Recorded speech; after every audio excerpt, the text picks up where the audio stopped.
Bismillahirrahmanirrahim. Alhamdulillahirabbil alamin wassalatu wassalamu ala asyrafil anbiya'i wal mursalin wa ala alihi wa sahbihi ajma'in. Subhanaka la ilma lana illa ma 'allamtana innaka antal alimul hakim. Rabbi shrah li sadri wa yassir li amri wahlul 'uqdatam min lisani yafqahu qawli. Amma ba'd.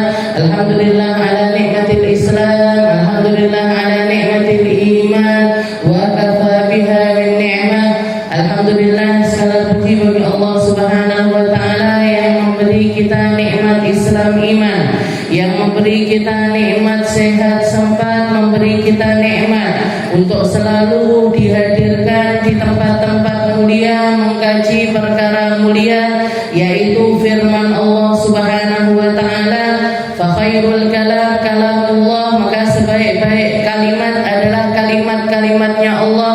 Sebaik-baik bacaan adalah ketika kita membaca firman-firmannya Allah. Sebaik-baik pembahasan adalah ketika kita membahas tentang sesuatu yang paling mulia yang Allah Ta'ala hadiahkan kepada lisan mulia Nabi kita Nabi Muhammad Sallallahu Alaihi Wasallam sebagai tumpuan hidup kita, sebagai penerang jalan kita, sebagai cara kita untuk aturan di dalam kehidupan kita, untuk kita menjadi setaat-taatnya hamba, sebaik-baiknya hamba, seindah-indahnya penghambaan kepada Allah Subhanahu wa taala. Allah Subhanahu wa taala mengatakan di dalam Al-Qur'an, subhanalladzi asra bi 'abdihi lailan minal masjidil harami ilal masjidil aqsa alladzi barakna haulahu linuriyahu min ayatina. Dikatakan Allah Subhanahu wa taala menceritakan ketika Allah memperjalankan hambanya, memperjalankan Nabi kita Nabi Muhammad sallallahu alaihi wasallam dari Masjidil Haram ke Masjidil Aqsa untuk memperlihatkan bukti-bukti kemahakuasaan Allah Subhanahu wa taala. Di situ Allah taala tidak menyebut Nabi dengan kalimat bi rasulihi au bi nabiyhi au bi habibihi. Allah taala tidak memanggil Nabi dengan sebutan rasulku, nabiku, kekasihku, atau kalimat-kalimat julukan yang lainnya, tapi Allah Ta'ala menggunakan kalimat bi'abdihi, dengan hambaku. Di sebuah perjalanan paling fenomenal yang tidak akan pernah terjadi pada manusia setelahnya ataupun sebelumnya. Satu-satunya manusia yang diundang sama Allah Ta'ala untuk melakukan sebuah perjalanan malam hanya dalam waktu satu malam, tapi beliau mengeksplor berbagai macam tempat, dikunjungkan sama Allah Ta'ala, dihadirkan untuk menziarahi berbagai macam tempat mulia di dunia maupun di alam akhirat. Istilahnya di dunia Allah Ta'ala memperjalankan Nabi minal masjidil haram ilal masjidil aqsa. Permulaannya dari Mekah, akhirnya atau tempat naiknya dari Al-Aqsa atau di Palestina, tapi di dalam rute perjalanan tersebut Rasulullah diziarahkan oleh Allah Ta'ala ke berbagai macam tempat, termasuk diantaranya Bukit Tursina, tempat di mana Nabi Allah Musa mendapatkan perintah dari Allah Ta'ala untuk pertama kalinya. Setelah itu mampir juga ke Madinatul Munawwarah. Ketika Rasulullah nanya, tempat apa ini wahai Jibril? Maka malaikat Jibril mengatakan, ya Rasul, wahai Rasul, sesungguhnya tempat ini adalah tempat di mana kamu nanti akan berhijrah dari negerimu ketika kamu diusir oleh penduduk negeri tersebut. Katanya Nabi Muhammad, apakah aku bakalan sampai diusir wahai Jibril? Benar ya Rasul, tidak ada satu orang Nabi pun kecuali terusir dari negeri asalnya, pindah ke tempat yang lainnya. Setelah itu juga tempat yang dikunjungi sama Nabi adalah Bait Laham atau Maulidu Isa, tempat lahirnya Nabi Allah Isa. Baru setelah itu nyampe Palestina, dari Palestina dinaikkan sama Allah Ta'ala sampai Sidratul Muntaha dengan berbagai macam hal yang beliau lihat, dengan berbagai macam perkara yang beliau saksikan. Maka sebuah perjalanan paling indah tersebut diabadikan sama Allah Ta'ala di dalam Al-Quran. Subhanalladzi, maha suci Allah yang memperjalankan hambanya. Jadi pakai kalimat penghambaan. Maka dari sini kita tahu bahwasanya sebaik-baik predikat manusia atau seindah-indahnya pujian dari Allah Ta'ala Sang Pencipta kita, ketika Allah Ta'ala mengakui tentang peribadatan kita. Nabi Muhammad SAW beribadah kepada Allah Ta'ala dengan ibadah yang paling tinggi, yang paling indah, yang paling banyak, yang gak akan mungkin bisa disaingi oleh manusia manapun. Sedekahnya Nabi paling banyak, tirakate Nabi paling okeh, tungone Nabi, zikirnya Nabi, bacaan Al-Qur'annya Nabi, sujudnya Nabi, bangun malamnya Nabi, belum lagi amal-amal batiniah, belum lagi ibadah-ibadah batin yang gak bisa dinilai, gak bisa diukur dengan ibadah zahir. Ibadah batin, keadaan hati, sabarnya beliau, syukurnya beliau, cara pandang beliau di dalam menyikapi sebuah perkara, itu nggak bisa ditandingi dengan ibadah zahir. Ketika Sayyidah Aisyah nanya sama Nabi, ya Rasul, lima fa'alta hadza, ya Rasul, kenapa kok jenengan ini bangun malam dengan segitu panjangnya, dengan segitu khusyuknya, dengan bacaan yang begitu panjang dan indah, hatta tatawarram qadamak, sampai kakimu bengkak ya Rasul. Ditanya Sayyidah Aisyah ini heran, ya Rasul, jenengan ini kenapa kok sampai melakukan ibadah yang semacam ini? Wa qad ghafarallahu ma taqaddama min dzambik wa ma ta'akhkhar. Padahal dosamu yang lalu, dosamu yang akan datang sudah diampuni semuanya sama Allah Ta'ala. Jenengan yang megang kuncinya surga. Allah Ta'ala enggak ridho surga itu dimasuki sebelum Rasulullah Sallallahu Alaihi Wasallam. Meskipun pada akhirnya Nabi cuman masuk buka kuncinya, setelah itu keluar lagi. Keluar lagi ngapain? Keluar lagi untuk menyelamatkan umat-umat yang lainnya yang barangkali membutuhkan bantuannya Nabi Muhammad Sallallahu Alaihi Wasallam. Orang yang manusia yang mencapai kedudukan yang semacam ini. Ditanya sama Sayyidah, lima fa'alta hadza, kenapa jenengan ini sholat sampai seperti ini ya Rasul? Lek awake dhewe kan sikile bengkak karena yang lainnya. Kakean dolan, kesuwen ning gone kereta api, kesuwen perjalanan, bengkak. Ada masalah ini berarti. Lek darah tinggi, kolesterol, asam urat. Beda bengkak sama Nabi Muhammad Sallallahu Alaihi, podo-podo bengkak, sama-sama bengkak, tapi bengkaknya itu berbeda. Sayyidah Aisyah nanya, lima fa'alta hadza ya Rasul, kenapa jenengan kok sampai segininya ya Rasul? Jawabannya Nabi luar biasa. Beliau mengatakan, afala akunu abdan syakur. Saya ini wahai Aisyah adalah orang yang mendapatkan kenikmatan tertinggi dari Allah Ta'ala. Dan kenikmatan tertinggi yang dimaksud di situ bukan harta. Walaupun beliau ditawarkan dengan harta dan beliau tolak, tapi pada akhirnya beliau memilih menjadi seseorang yang enggak terlalu berharta. Rumahnya sangat-sangat biasa, pakaiannya sangat-sangat sederhana. Harian keluarganya adalah hariannya orang paling miskin di negeri Madinah. Kadang ada makanan, kadang ada minuman, kadang nggak ada sama sekali, kadang nggak ada sama sekali yang beliau nikmati. Tapi katanya Nabi, afala akunu abdan syakur, aku ini orang paling banyak menerima kenikmatan dari Allah Ta'ala, maka apa salahnya ketika aku menjadi hamba yang tahu dikit, yang tahu diri dengan mensyukuri segala sesuatu tersebut. Bu, kalau hitung-hitungan pahala, kalau ngitung-ngitungi tentang sesuatu yang datangnya balasan dari Allah Subhanahu wa Ta'ala, antara bangun malamnya Nabi dengan rasa syukurnya Nabi, itu masih lebih jauh unggul pahalanya syukurnya Nabi Muhammad Sallallahu Alaihi Wasallam. Kenapa? Karena ibadah batiniyah itu enggak pernah sama dengan ibadah zahir. Ibadah fisik, banyak orang banyak orang kuat sholat 10 rakaat, sholat 20 rakaat, sholat 30 rakaat, tarawih niku jenengan kuat nggak ngresula kuat. Tapi untuk mensyukuri nikmat-nikmat yang nampak dari kita, kadang-kadang lisan kita itu sulit.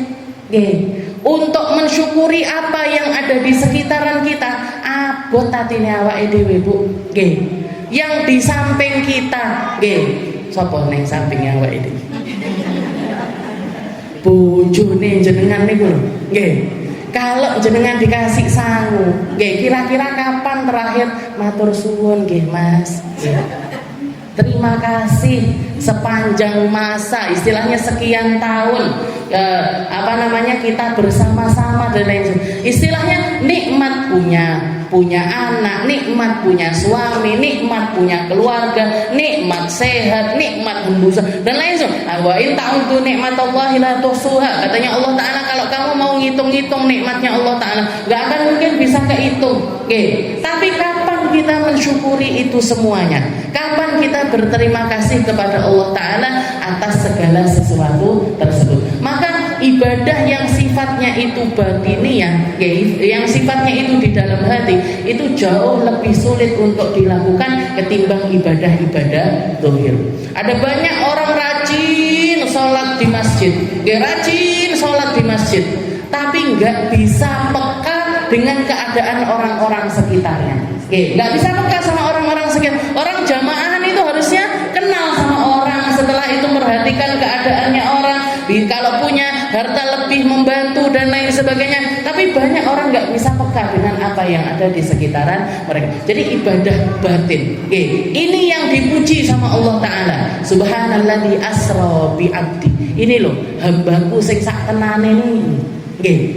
Ini hambaku yang mencapai titik peribadatan dohir dan peribadatan batin yang sesuai dengan keinginannya Allah Subhanahu wa Ta'ala, yang sampai bikin Allah Ta'ala mengatakan laulaka ya Muhammad ma khalaqtul afaq. Kalau bukan karena kamu wahai Muhammad, saya enggak nyiptakan apa-apa.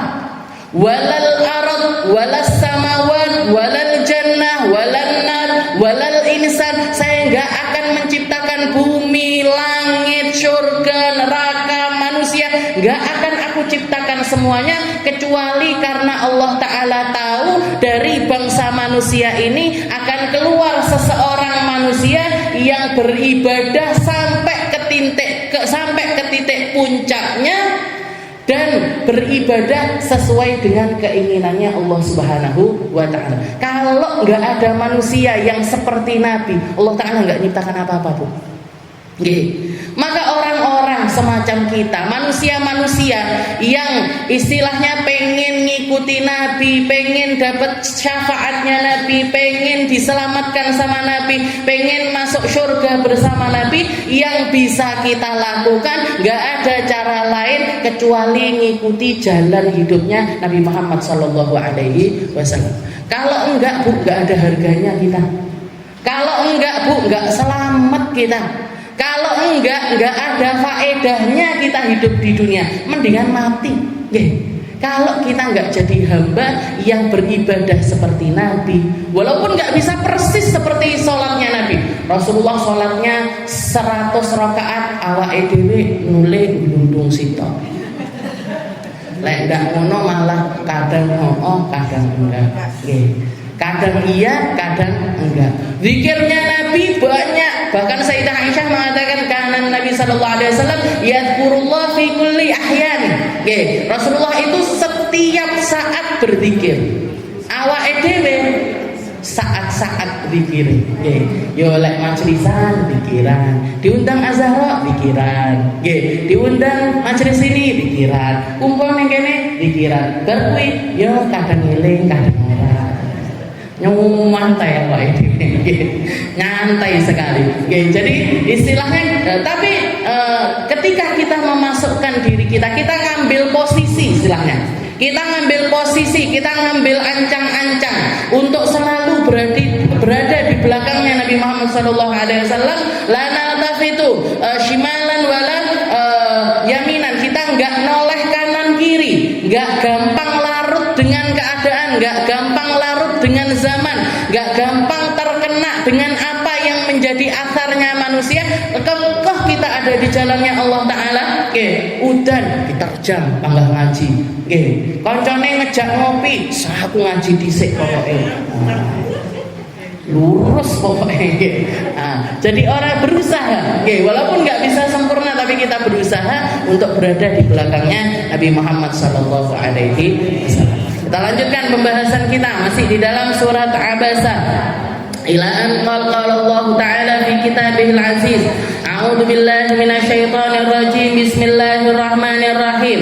Kalla innaha tadhkirah faman syaa'a dzakara fi suhufin mukarramah marfu'atin mutahharah bi aidi safarah kiramin bararah. Jadi Al-Quran ini Allah Ta'ala turunkan sebagai pengingat kita, sebagai penasehat kita, sebagai cara kita untuk mengembalikan segala sesuatu yang menjadi masalah kehidupan kita dan menjadi sesuatu yang harus ada di dalam kehidupan kita. Tidak bisa enggak Bu, kita di dalam hari-hari kita ini harus ada buka Al-Qurannya, harus ada ingat Allahnya, harus ada porsi-porsi untuk kita itu mencari kedekatan kepada Allah Ta'ala lewat firman-firmannya.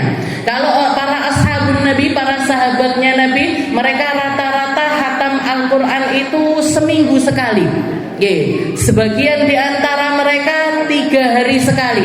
Jadi 3 hari sekali berarti seharinya 10 juz, 10 juz, 10 juz. Mayoritasnya para sahabat yang lainnya itu membaca seminggu hatam sekali. Untuk bacaan runtunnya. Di luar ngaji pengajian seperti ini, di luar ketika mereka ditalkin Al-Quran sama Nabi, di luar ketika mereka ngobrolin Al-Quran sama keluarganya. Jadi rutinitas ngajinya aja itu rata-rata hatamnya itu adalah seminggu sekali. Diikuti sama kaum-kaum setelahnya. Ada yang sebulan sekali, ada yang 2 bulan sekali, ada yang 3 bulan sekali. Tapi semua dari mereka itu punya pegangan Al-Quran di dalam kehidupannya. Ini yang perlu kita tiru. Saya ngajinya blekak-bleku Ustazah, sedino mek iso sak lembar. Ya sudah, nggak apa-apa. Ngaji sak lembar, tapi setiap hari 1 lembar. Setiap hari 1 lembar. Ndak iso sak lembar, setengah lembar. Ya wes ndak apa-apa. Masih omboh kata kapan. Kalau jenengan ngajinya setengah lembar sedino, hatamnya kapan gitu. Jadi istilahnya yang penting tapi kita punya rutinitas untuk mengaji Al-Quran. Gak bisa sendirian bareng-bareng. Gak bisa sendirian bareng-bareng kayak yang dilakukan majelis ini. Dibagi Bu, ini juz 1, juz 2, juz 3, juz 4, juz 5. Nanti duduk bareng baca juz 30 hataman bareng-bareng. Masih hatamannya kita ini kalau versi yang semacam ini, kalau dilihat atau masuk di golongannya para hafidho, jenengan dingeten nih.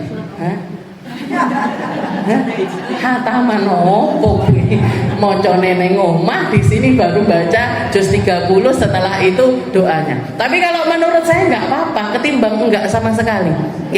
Kalau menurut saya nggak apa-apa, masih dingeten nggak apa-apa. Itu kan levelnya hafidho kan lain gitu. Levelnya hafidho lain. Saya pernah Bu ngajak, Bu Ustazah pengen milad. Waktu itu ada salah satu Ustazah pengen milad. Ya sudah, biasanya itu kalau di kampung saya itu manggil hafidho, nanti baca Al-Quran seharian itu hatam. Jenengan tahu apa yang terjadi? Katanya mereka, Ustazah nyemak, kita nyemak atas, mereka sudah sampai sini. Tahu-tahu sudah nyampe sini. Nyemak balik lagi, mereka atas lagi, sampai bawah lagi. Sekedar nyemak hafidhoh itu loh, nggak bisa ternyata kita Ustazah. Ya udah Bu, nggak usah manggil hafidhoh lagi, jenengan ngaji saisoni. Ngaji sebenarnya. Karena kalau hafidhoh kan bacanya cepet. Cepet tapi bener loh Bu. Kalau hafidhoh niku, bukan cepet tapi salah. Kalau kita cepet gerodal-geradul salah kabeh. Apa sifatnya salah semua, dengungnya salah semua. Tapi kalau hafidhoh mereka baca bener. Mereka baca karena saking itu jadi kehidupannya mereka mulai dari kecil, sehingga mereka punya kemampuan di dalam baca Al-Quran sampai semacam itu. Jadi ya udah enggak apa-apa kalau menurut saya, apapun selama itu adalah nyambungkan diri kita kepada Al-Qur'an, nyambungkan diri kita kepada Nabi Muhammad, why not? Why not? Saya ini ngerti titik-titik. Fi suhufin mukarramah marfu'atin mutahharah. Jadi semua pembelajaran tatanan hidup itu diturunkan sama Allah Ta'ala lewat Al-Quran fi suhufin mukarramah, di dalam lembaran-lembaran yang mulia di sisi Allah Subhanahu wa Ta'ala. Seperti yang minggu lalu kita tahu bahwasanya Al-Quran yang asli, Al-Quran yang enggak diturunkan kepada manusia tapi diabadikan sama Allah Ta'ala di Lauhil Mahfuz sana, itu yang dimaksud dengan Al-Quran di sini. Fi suhufim mukarramah, di dalam lembaran-lembaran yang mulia di sisi Allah Ta'ala, marfu'atin mutahharah, di tempat yang tinggi dan terjaga dari segala macam kotoran. Baik itu kotoran dohir, di langit gak ada kotoran. Di langit, di atas langitnya Allah Ta'ala, di lauhnya Allah Ta'ala, di arasnya Allah Ta'ala gak ada yang namanya kotoran. Kotoran secara hissi gak ada, secara maknawi pun gak ada. Itu Al-Quran yang gak tersentuh sama aidi syayatin, dengan tangan-tangannya setan. Kalau Al-Quran yang ada di dunia, kita harus mawas diri di dalam mempelajarinya. Kalau ada sesuatu yang nggak benar di dalam pemahamannya, harus nyari tahu dari ulama-ulama yang kompeten atau ulama-ulama yang sanad keilmuannya ini bisa dipertanggungjawabkan. Karena mereka biasanya punya identitas dengan cara sangat berhati-hati dengan apa yang mereka sampaikan. Jadi marfu'atin mutahharah, yang ada di tempat tinggi dan disucikan, selalu dalam keadaan suci. Biaidi safarah, yang ada di tangan para malaikat-malaikatnya Allah. Kiramin bararah, mereka adalah makhluk mulia dan juga sangat-sangat penuh kebaikan. Nah, ini sifatnya para malaikatnya Allah. Jadi ini ayat ini kaulnya para ulama yang muktamad. Yang muktamad atau kaul yang paling menjadi patokan adalah yang dimaksud di dalam ayat-ayat ini semuanya adalah Al-Quran yang ada di Lauhil Mahfuz yang dijaga oleh para malaikat-malaikatnya Allah. Tapi para ulama kita juga menafsirkan bukan cuman itu, tapi yang termasuk juga yang dipuji sama Allah Ta'ala di sini adalah Al-Quran yang ada di antara manusia. Fi suhufim mukarramah, Al-Quran yang di langit maupun yang di bumi semuanya adalah sesuatu yang mulia di sisi Allah Subhanahu wa Ta'ala. Makanya Nabi Muhammad sampai aturan dari Allah Ta'ala serta dipraktekkan oleh Nabi dan dipraktekkan oleh para sahabatnya Nabi. Rasulullah mewanti-wanti, la tamassal Quran illa wa anta tahir. Jangan sampai kamu megang Al-Quran kecuali kamu dalam keadaan suci. Jadi kudu duwe wudu. Kalau mau megang Al-Quran harus punya wudu. Ditambah lagi Allah Ta'ala la yamassuhu illal mutahharun. Tidak boleh. Jadi la-nya di sini perintah larangan. Dan dilarang memegang Al-Quran kecuali dalam keadaan suci, kecuali orang-orang yang suci. Fi suhufim mukarramah.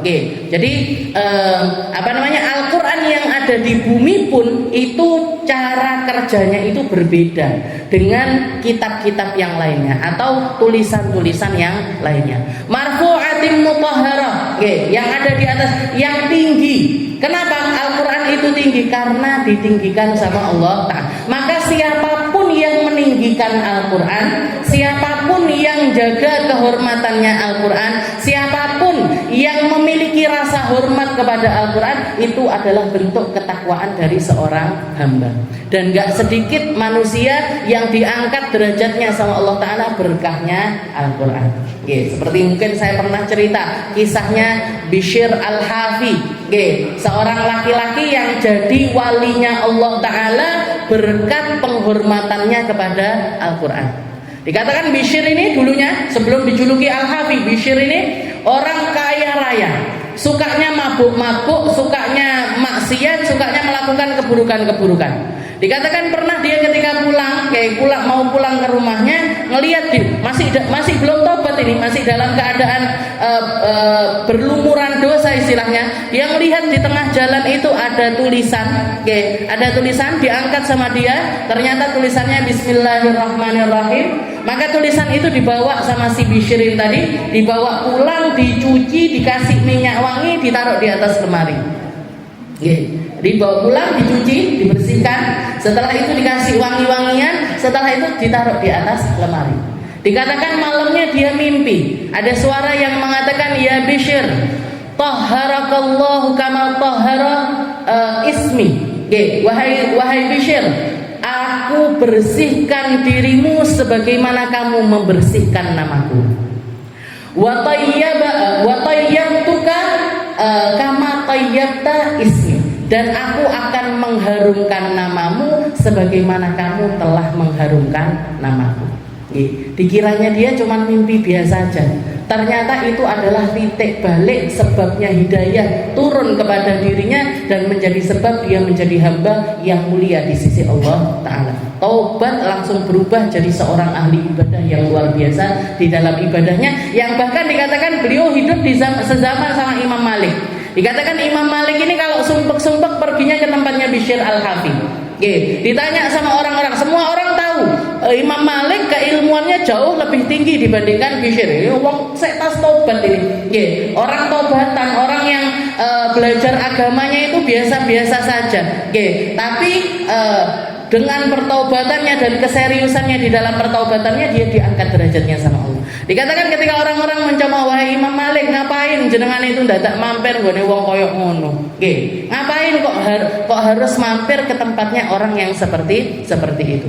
Maka katanya Imam Malik, ini ajidu fihi, saya kalau duduk sama Bishr mendapatkan sebuah ilmu, mendapatkan sebuah rasa yang aku tidak mendapatkannya selain di dalam dirinya. Istilahnya saya ngaji, saya baca kitab, saya duduk sama ulama manapun, ada rasa di dalam hati yang membuat saya senang yang hanya saya temuin di tempatnya Bishr Al-Hafi.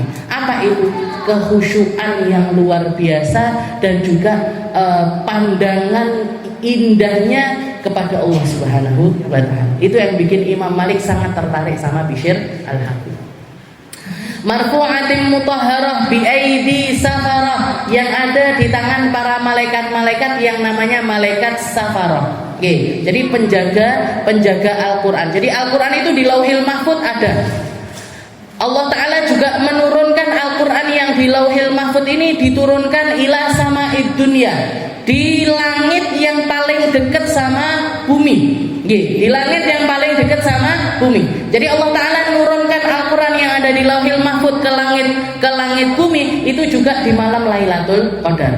Setelah itu malaikat Jibril diperintahkan sama Allah Ta'ala untuk nurunkan ayat ini, kadang 1 ayat, kadang 2 ayat, kadang 5 ayat kepada Nabi Muhammad SAW dalam kurun waktu 23 tahun.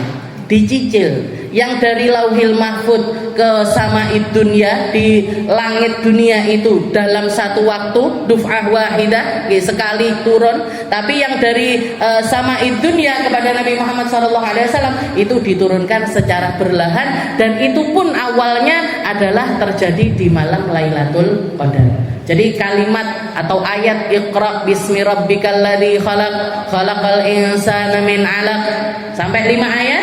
Surat Al-Alaq pertama itu turun di malam Lailatul Qadar. Marfu'atin mutahharah bi aidi safarah. Para ulama mengatakan yang dimaksud dengan bi aidi safarah ini termasuk juga diantaranya adalah para qurra'ul Quran, para pembaca Al-Quran, penghafal Al-Quran, orang-orang yang menyimpan Al-Quran di dalam hati mereka. Orang-orang yang memiliki Al-Quran di dalam hatinya masuk di dalam kategori safarah.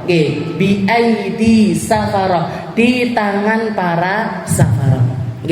para nabi, para rasul, mereka punya Al-Quran di dalam dirinya. Atau kalau Nabi Isa dengan Injilnya, Nabi Musa dengan Tauratnya, Nabi Ibrahim dengan suhufnya, Nabi Ibrahim, Nabi Musa diturunin semua suhuf sama Allah Ta'ala. Yang ada di mereka ini termasuk di dalam ayat ini, bi'aidi safara, bi'aidi safara. Juga termasuk di antaranya juga adalah para katibul Quran, sahabat-sahabatnya Nabi yang bertugas untuk membukukan Al-Quran. Yang paling terkenal namanya Zaid bin Thabit, Sayyidina Zaid bin Thabit, yang pernah mengatakan, saya kalau sudah dipanggil Nabi untuk mencatat Al-Quran, Rasulullah akan mendekat kepada diriku. Setelah itu bahkan sampai pahanya Nabi ini naik ke atas pahaku, dan ketika itu dikatakan saya enggak menemukan sesuatu yang lebih berat dibandingkan pahanya Nabi Muhammad SAW ketika ayat Al-Quran itu turun kepada beliau. Jadi biasanya Rasulullah kalau Al-Quran itu turun itu keringetan, keringat besar-besar. Meskipun di musim panas keringatnya itu keluar sangat banyak sekali. Setelah itu beliau langsung manggil siapapun yang ada di sekitarannya yang bisa nuliskan Al-Quran. Ya Zaid, kalau Sayyidina Zaid, ya Zaid, uktub ya Zaid, uktub ya Zaid. Tulis wahai Zaid, tulis wahai Zaid, tulis wahai Zaid. Kalau Rasulullah sudah bilang seperti itu, berarti yang akan keluar dari lisan Nabi adalah Al-Quran. Makanya cara bedainnya, kalau kita lihat kan Rasulullah itu hidup selama 23 tahun. Yang keluar dari lisan beliau ini Al-Quran, iya, hadis, iya, perintah, iya. Bahkan Rasulullah juga sering ngobrol biasa, bercanda-bercanda sama orang-orang ini kan juga biasa. Rasulullah itu pernah duduk sama Sayyidina Ali, makan korma, makan korma. Sayyidina Ali di sampingnya. Rasulullah makan korma, bijinya taruh depannya. Sayyidina Ali makan korma, bijinya ditaruh di depannya Nabi. Nanti makan lagi, ditaruh di depannya. Sayyidina Ali makan, bijinya ditaruh di depannya Nabi. Setelah selesai kormanya habis, katanya Sayyidina Ali, ya Rasul, jenengan makan korma banyak sekali. Itu bijinya sampai segitu. Diganti dilirik sama Nabi. Sayyidina Ali dilirik sambil bilang, wa anta ya Ali, daripada kamu wahai Ali, kamu makan korma sak biji-bijinya. Lah kamu makan tapi bijinya nggak ada. Saya makan bijinya ada. Kamu makan tapi bijinya nggak ada. Berarti kamu makan korma sak biji-bijinya. Nah, Rasulullah bercanda, iya, musyawarah, iya, ngobrol sama istrinya, iya. Nah, yang membedakan Al-Quran dengan kalimat-kalimat yang lain ini gimana? Nah, ini tandanya. Para katibul Quran, orang-orang yang menuliskan Al-Quran sudah tahu ciri-cirinya Nabi ketika Al-Quran itu turun. Kalau beliau ada di atas kendaraan, kendaraannya langsung ambruk. Kendaraan zaman dulu kan bukan mobil, bukan sepeda motor, unta. Jadi kalau beliau ada di atas unta, ayat Al-Quran turun langsung ambles nih. Saking beratnya Al-Quran. Makanya Allah Ta'ala mengatakan qaulan tsaqila. Ketika menyebut tentang Al-Quran, Al-Quran itu bukan kalimat-kalimat ringan, tapi kalimat-kalimat yang sangat berat. Berat yang baca, berat yang menghafal, berat selain itu juga berat pahalanya di sisi Allah Subhanahu wa Ta'ala. Bi'aidi safara kiramin bararah. Setelah itu juga dikatakan Al-Quran ini, Al-Quran ini kiramin, para malaikat yang memegang Al-Quran, mereka disifati sama Allah Ta'ala dengan kalimat kiramin bararah. Mereka ahlul karam, mereka yang terhormat. Makhluk-makhluknya Allah Ta'ala yang terhormat. Di salah satu dikatakan, kenapa kok malaikatnya Allah Ta'ala itu disebut dengan kiram, mereka-mereka yang terhormat? Karena salah satu perkara yang dihindari sama malaikat adalah melihat kepada sesuatu yang menjijikkan atau melihat auratnya manusia. Gak mau malaikat ini, malaikat-malaikat ini, mereka itu melihat sesuatu yang buruk, gak mau. Mendekat kepada sesuatu yang buruk, gak mau. Mereka bisa membedakan manusia, membedakan manusia baik dengan gak baik itu dari hawa yang dibawa sama manusia tersebut dan juga aroma yang ada pada mereka. Jadi bahkan dikatakan Rasulullah mengatakan inna ahlus sama yang duruna ila ahlil ar, para makhluk langit itu kalau melihat ke atas bumi, mereka itu melihat di bumi ini tidak ada bedanya antara siang sama malam. Oke. Jadi makhluk langit itu melihat bumi ini nggak ada bedanya, siang malam itu sama. Tapi yang membedakan di antara mereka mana tempat-tempat kebaikan adalah sebagaimana kita melihat ke atas langit melihat bintang-bintang. Oke, tempat-tempat yang bersinar itu adalah tempat-tempat yang dipakai orang-orang, dipakai penduduk bumi untuk berzikir kepada Allah. Masjid-masjid, musola-musola, majelis-majelis taklim. Nah itu dari langit kelihatan bersinar. Nah malaikat kalau melihat ada sinar semacam itu, mereka tertarik ke tempat itu dan berkumpul di tempat tersebut.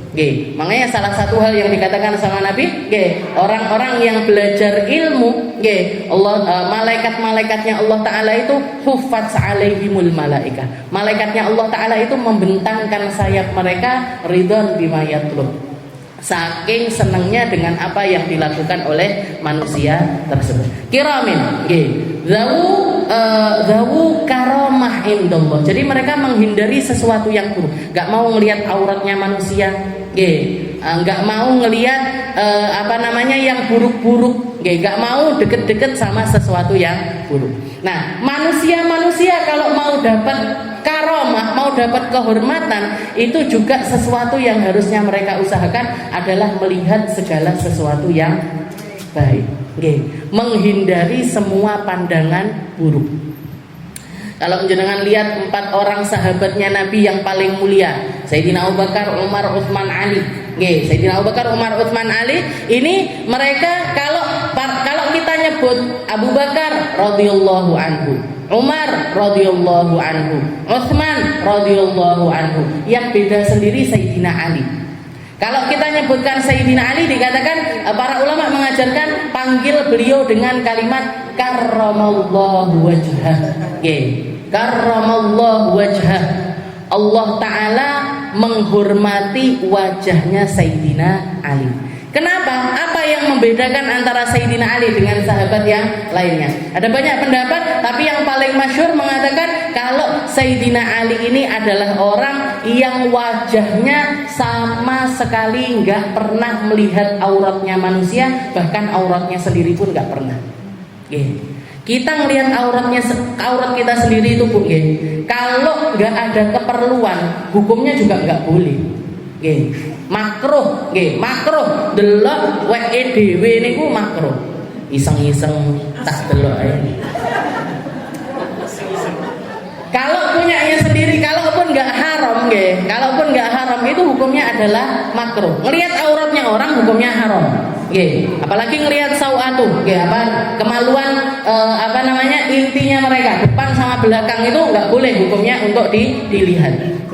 Auratnya orang lain hukumnya haram untuk dilihat. Auratnya sendiri itu kalau nggak ada keperluan hukumnya adalah makruh. Emang kapan ada keperluan? Ya kadang-kadang kan perlu ya. Kadang-kadang perlu kan jenengan, misalkan misalkan bersih-bersih area situ, cukur misalkan dan lain sebagainya. Kalau ada keperluannya nggak masalah. Tapi kalau nggak ada keperluan, iseng-iseng yang deloknya makruh.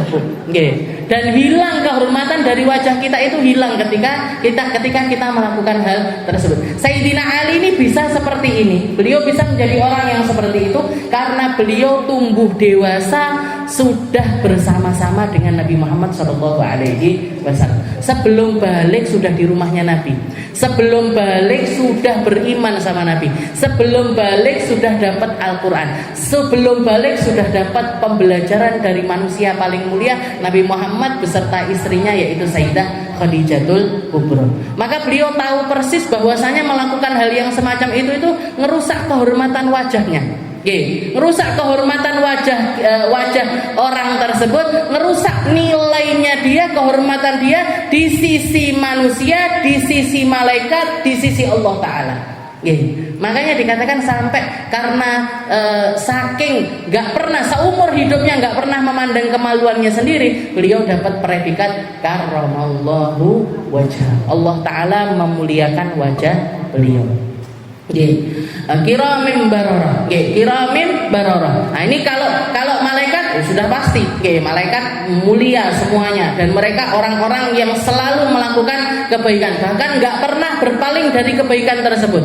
Sekali diperintah sama Allah Taala untuk melakukan sesuatu nggak berpaling, nggak meri kalau ibadahnya koncone nggak meri. Jadi misalkan malaikat diperintahkan sama Allah Ta'ala, kamu kabir nih, kamu baca kalimat Allahu Akbar. Dia begitu diciptakan sama Allah Ta'ala akan mengucapkan Allahu Akbar, Allahu Akbar, Allahu Akbar sampai akhir zaman. Disuruh sujud terus sampai akhir zaman. Disuruh rukuk terus sampai akhir zaman. Ndak meri karo koncone. Ya Gusti kok kula panggah sujud ae. Mbok ngoten liyane kayak yang lainnya apa bertasbih apa ini kayak manusia ganti-ganti profesinya, kadang sholat kadang Allah Ta'ala tahu manusia punya hawa nafsu di dalam dirinya. Orang punya hawa nafsu pasti bosan, pasti timbul di dalam dirinya itu bosan. Makanya Allah Ta'ala menawarkan kepada manusia ini macam-macam ibadah. Wanti-wantinya Allah Ta'ala fa'idha faragta fansab. Kalau kamu selesai dari satu ibadah, pindah ning ibadah liyane. Ojo delok maksiat, jangan berpaling ke sesuatu yang lain, tapi pindahlah dari satu ibadah ke ibadah yang lain. Di situ kamu akan mendapatkan kemuliaan. Fa'idha faragta fansab. Jadi kalau malaikat nggak pernah meri. Jadi mereka begitu diciptakan selalu melakukan hal tersebut sampai kecuali kalau ada perintah-perintah dadakan dari Allah Ta'ala. Pernah malaikat itu disuruh sesuatu yang mendadak yang bukan tugasnya mereka, tahu-tahu disuruh sama Allah Ta'ala, yaitu ketika perang Badar. Perang Badar, Allah Ta'ala, Nabi Muhammad doa minta sama Allah Ta'ala, ya Allah, sampai salah satu doanya Nabi itu beliau mengatakan, ya Allah, lek jenengan gak menangkan saya di perang ini, entek wong Islam. Kalau saya gak dimenangkan di perang ini, jenengan gak akan ada yang mengibadahi, gak akan ada orang Islam, gak akan ada orang yang kenal syariat, gak akan ada orang yang kenal dengan dirimu ya Allah. Maka saya di perang ini harus menang. Makanya dikirimkan bala bantuan sama Allah Ta'ala, malaikat-malaikat dadakan yang mereka ini bukan diciptakan untuk perang Badar, enggak, tapi mereka aslinya profesinya macam-macam, tugasnya macam-macam, tahu-tahu diperintah sama Allah Ta'ala untuk bantuin perangnya Rasulullah Shallallahu Alaihi Wasallam. Makanya mereka nanya, Gusti carane mateni wong ki piye? Cara saya megang pedang nggak pernah, naik kuda nggak pernah, nggak tahu mereka caranya. Maka diperintahkan sama Allah Ta'ala, pokoknya kalau kelihatan leher tebas saja. Kalau kelihatan leher tebas saja, atau potong mereka fi mafasilih, di sendi-sendi mereka. Makanya dikatakan selesai perang Badar itu, selesai perang Badar. Ini orang muslim, orang non muslim tahu persis mana korban manusia, mana korban malaikat. Mana yang mati di tangan manusia, mana yang mati di tangan malaikat, ini tahu semuanya. Kenapa? Karena yang dibunuh manusia mesti macam-macam lukanya, kadang kenanya tombak, kadang kenanya panah, kadang kenanya. Tapi kalau malaikat seragam kabeh, putul kabeh kepalanya. Kepotong semuanya kok. Karena malaikat turun itu des pokoknya mati kabeh orang kafirnya. Itu. Karena itu tugas dadakan. Enggak di istilahnya nggak di planning nonton istilahnya, kiramim barara. Dan termasuk yang dapat kemuliaan ini para sahabat-sahabatnya Nabi. Jadi orang-orang yang pertama kali membawa Al-Quran, mendapatkan Al-Quran dari Nabi biaidi safarah. Ini kan nyambung. Manusia-manusia yang baca Al-Quran, yang bawa Al-Quran, yang menghafal Al-Quran. Yang pertama kali melakukan itu siapa? Para sahabat-sahabatnya Nabi. Kiramim bararah. Mereka adalah orang-orang mulia dan selalu melakukan kebaikan. Makanya kita ini dengan orang-orang dulu, dengan para aslafunas solihin, terutamanya adalah para sahabatnya Nabi, keluarganya Nabi, itu enggak mungkin bisa menandingi derajat mereka. Ini akidahnya Ahlus Sunnah wal Jamaah. Kita kalau ngaku diri kita ini Ahlus Sunnah wal Jamaah, lisan kita ini akan terkunci dari mencela sahabatnya Nabi, merendahkan sahabatnya Nabi, nganggap mereka orang-orang yang enggak mulia, ataupun juga keluarganya Nabi Muhammad SAW. Karena sebagian besar keluarganya Nabi ini ya sahabatnya Nabi. Sayyidah Fatimah Zahra, putrinya Nabi. Di satu sisi beliau putrinya Nabi, di satu sisi beliau masuk di dalam kategori sahabat. Sayyidina Hasan, Sayyidina Husain, cucunya Nabi. Di satu sisi mereka cucunya Nabi, di sisi yang lain mereka juga sahabatnya Nabi. Kenapa? Karena sahabatnya Nabi itu definisinya orang-orang yang pernah ketemu Nabi, beriman dengan Nabi, mati dalam keadaan iman. Maka jenengan dengar kisah apapun, cerita apapun tentang golongan para sahabatnya Nabi, diem lisannya, nggak usah mencela siapapun dari mereka. Oh, salah Muawiyah iki, salah Yazid bin Muawiyah iki, nggak perlu bu, nggak usah. Itu ranahnya para sahabatnya Nabi yang kita nggak bisa menyalahkan siapapun di antara mereka. Itu memang Allah Ta'ala pengen bikin skenario yang semacam itu untuk menguji manusia zaman tersebut dan menguji kaum-kaum setelahnya.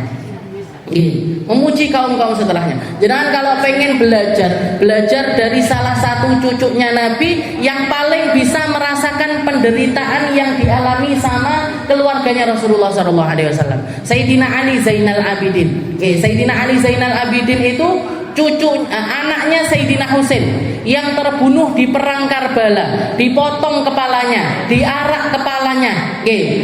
Makanya kuburannya ada di dua tempat, badannya ada di Irak, kepalanya ada di Mesir. Kepalanya ini diarak dari mulai Irak sampai ke Mesir.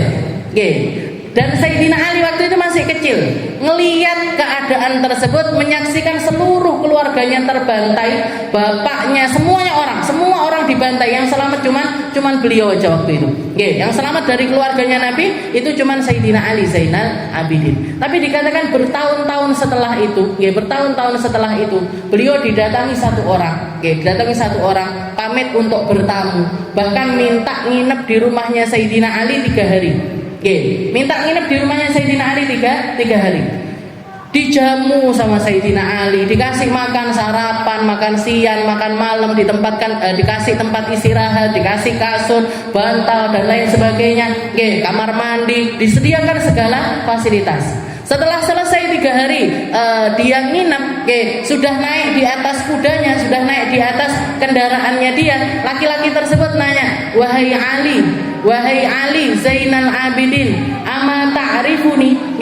Katanya beliau, wahai Ali, apa kamu nggak kenal siapa saya? Maka Sayyidina Ali mengatakan, saya kenal kamu. Siapa saya? Siapa saya? Kamu adalah salah satu orang yang ikut andil di dalam pembantaian abah saya. Kamu ingat semua kejadian tersebut? Saya ingat semuanya. Saya ingat setiap orang yang ketika abah saya bilang minta air, kalian gak ngasih air. Yang ketika ayah saya bilang berhenti, kalian gak berhenti membantainya. Yang ketika abah saya sudah sangat kesakitan, kalian justru menebaskan seluruh senjata-senjata yang kalian punya di sekujur tubuh abah saya. Saya tahu persis siapa yang bunuh misanan saya, bibi saya tahu semua. Saya tahu setiap orang yang punya andil serta di dalam pembantaian tersebut. Saya ingat, saya masih ingat semuanya. Saya hafal namanya, saya ingat semuanya. Terus katanya orang tersebut, lah kok kamu jamu saya dengan sebegitu baiknya? Kamu persilahkan saya masuk rumah, kamu jamu, kasih makan, kasih tempat tidur dan lain sebagainya. Kenapa kamu melakukan hal yang semacam itu? Katanya Sayyidina Ali, hada akhlaqukum wa hada akhlaquna. Yang kayak gitu bunuhin orang, setelah itu mencaci maki orang, memecah belah satu kaum dengan kaum yang lain, itu kan akhlaknya kalian. Yang semacam ini menjamu tamu, ngasih makan tamu, baik-baik sama orang, ada akhlakuna. Ini akhlaknya kami, ini akhlakmu. Itu perkataanmu, ini perkataanku. Seperti itu yang kamu pilih untuk kamu lakukan, seperti ini yang kami pilih untuk kami lakukan. Nahnul kurama, kami adalah kaum yang terhormat yang tidak akan menodai tangan kami dengan sesuatu yang tidak diridhoi oleh Allah Subhanahu wa taala. Jadi kalau mau belajar, orang yang paling sakit hati dengan kejadian tersebut Sayyidina Ali Zainal Abidin. Sayyidina Ali Zainal, makanya satu kelompok, jangan mungkin kalau Muharraman dengar ini, orang-orang yang mengaku pecinta keluarganya Nabi, kalau sudah masuk bulan Muharram nyakitin dirinya. Mukul-mukul pakai pedang sampai keluar darah, yang paling banyak keluar darah katanya paling dapat pahala banyak. Ngapain kalian melakukan sesuatu yang semacam itu? Itu sama sekali jauh dari contoh yang diajarkan sama anak cucunya Nabi Muhammad SAW. Kiramim bararah. Jadi orang-orang mulia itu selalu mulia. Dalam setiap keadaannya mereka mulia. Mau mendadak, mau nggak mendadak, apa nggak mulia? Mau itu persiapan atau tanpa persiapan, mereka akan tetap selalu mulia. Dan mereka lah, mau nggak mau kita nggak bisa memungkiri, mereka lah orang-orang yang telah menyampaikan segala sesuatu yang bisa nyampe kita di zaman sekarang ini berkat dari perjuangan mereka semua. Jadi nggak bisa. Hormat sama para sahabatnya Nabi itu mutlak, hormat sama keluarganya Nabi itu juga mutlak. Ini nggak bisa dibenturkan. Aku lah cinta sama keluarganya Nabi berarti membenci sahabat, nggak bisa. Senang sama sahabatnya Nabi berarti nggak percaya sama keluarganya Nabi, nggak bisa. Dua-duanya harus berjalan dengan beriringan. Yo hormat karo sahabat, ya hormat sama keluarganya Nabi, karena mereka masuk di dalam golongan ini. Kiramin bararah, orang-orang mulia yang setiap apa yang mereka lakukan itu adalah perkara-perkara yang baik, pindah dari kebaikan. Jangan tahu orang-orang yang melawan Sayyidina Ali Zainal Abidin di dalam peperangan, yang akhirnya keluar jadi dua kelompok. Pasukannya Imam Ali ini jadi dua kubu. Yang satu kubunya Sayyidina Ali, satunya lagi kubu pemberontak yang waktu itu disebut dengan golongan Syiah. Jadi orang-orang ini protes sama Sayyidina Ali. Ini orang-orang yang protes ini, malamnya mereka habiskan hidupnya untuk bangun malam, dan lisannya nggak pernah lepas dari pembacaan Al-Quran. Orang-orang ahli ibadah, orang-orang ahli sholat, orang-orang ahli Al-Quran. Tapi karena kesalahpahaman yang ada di dalam konflik, istilahnya yang begini pengennya begini, yang ini pengennya begini, dan Sayyidina Ali nggak bisa nuruti keduanya. Tapi beliau jadi kita orang-orang yang jauh dari zaman itu, ya sudah perlu mengkritisi apa yang terjadi di zaman-zaman tersebut. Nggak perlu mengkritisi ya. Seburuk-buruknya sahabat, seburuk-buruknya sahabat atau serendah-rendahnya sahabat, mereka kedudukannya tetap lebih baik dibandingkan tabi'in.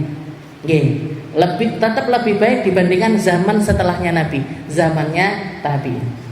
Apalagi yang tabi'in, apalagi yang tabi'in. Apa nih hawa itu tabi'in pekpiro lisan tabi'innya.